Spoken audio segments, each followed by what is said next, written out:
Silence your cell phones now.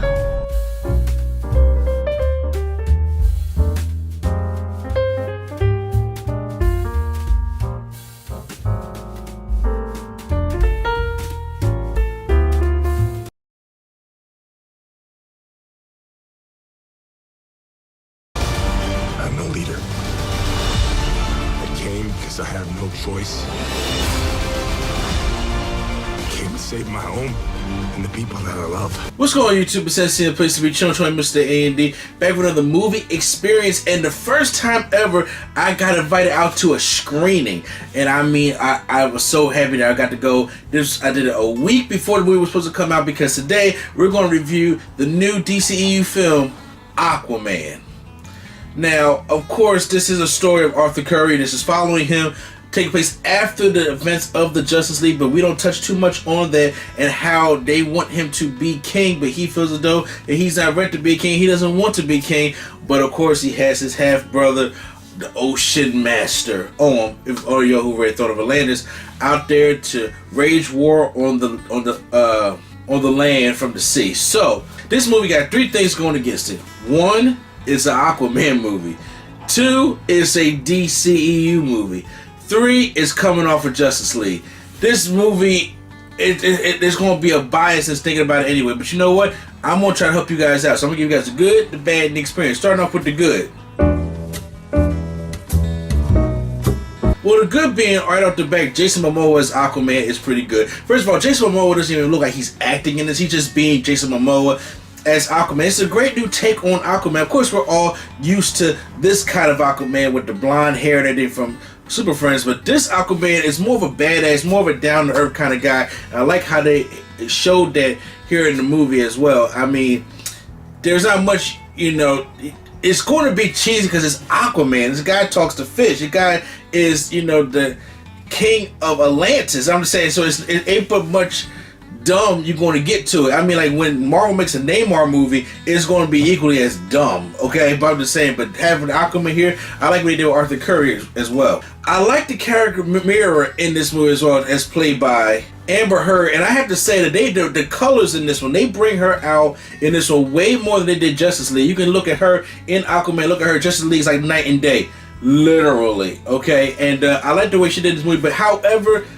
for those who haven't read Throne of Atlantis or read any of the new Jeff Johns Aquaman stuff, Mira is a badass. She is really a badass, and I wanted them to show more of that. I mean, they did show her badassery in the movie and stuff like that, her innocence, but I kind of wanted to see, I don't know. I wanted that moment to be like, yo, don't fuck with her. Don't fuck with her at all.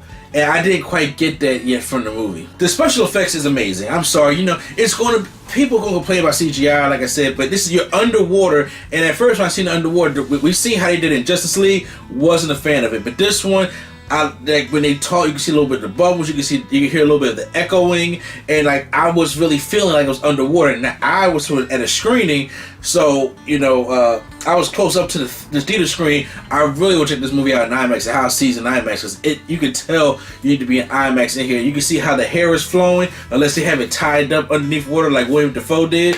But the underwater aspect of it is great, along with the action. I mean, James Wan knows how to do some action in this one, because James Wan does those chase shots where somebody's running or something, and if the camera follows behind them. For example, the Juggernaut scene from X-Men 3.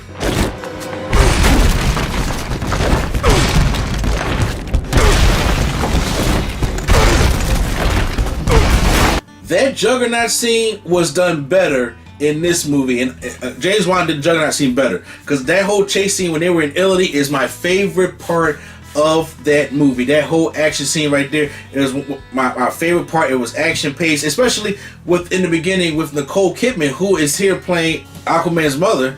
She kicks ass in this movie as well, and that actually was just all great. Now I have two things that's going to split from the good and the bad. Number one, the good is being Black Manta. I enjoy Black Manta in this movie, and I enjoyed the story arc they was doing with Black Manta in the movie, and I enjoyed it. We'd love to see a little bit more of them, but I enjoyed them. So that's all I have right now for the good. With every movie, especially if it's going to be a DC movie, you know there's going to be some bad, so let's go with the bad.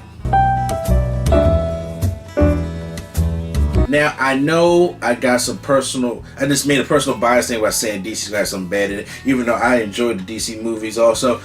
Here's my bad. I told you I like Black Manta in my good, but this is I wasn't a big fan of the actor. I remember him from The Get Down. He's alright, he's solid, but I don't know, there's something about him that didn't spark Black Manta to me, especially reading, a lot of Aquaman, the Jeff Johns run, but more so, which it was more of Ocean Master in that thing as well. But he wasn't in there that much, and I would have preferred, like, okay, this is a movie that balances too many villains. It's like Ocean Master was the key villain here of the story, and it was Arthur, challenging for the throne.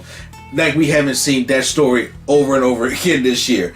But I felt as though that Black Manta, they could have saved him for the next movie, or they could have just put him in the movie and saved Ocean Master for the next movie. Depending, but it was a lot going on here, and that's another bad of mine. It's a lot going. It's like almost 2.5 hours long. Too long. I mean, to me, they could have cut a little bit off of it. I ain't say they got to be like an hour and 50 minutes, but you could have went 2 hours even. Like, kind of like, I would have been fine with that. You could have took some of the things off or condensed a lot of the stuff in here, but it was so much to see. When you got like two kind of villains, you got to give them all kind of time. And that's what I'm saying. Black Manta wasn't in here that much, and as I wanted him to be, and Ocean Master was in it as well. I'm not a big fan of Ocean Master. They did good on him, but as the character, even reading the Jeff Johns run, I've just never been a fan of Orm. I've never been a fan of Ocean Master per se. And the acting, and there's some shaky cam in there, and there's some of the acting and some of the scenes is like, you're going to get the Aquaman cheese. It's cheesy. It's a superhero movie, and they go with the cheese. It didn't bother me too much because they went in there and was like, we're going to have fun with this movie, because there is no, like I said, it had everything going against it, so they had to have fun with the movie anyway. So that's the bad I have right here, but let's get into the experience.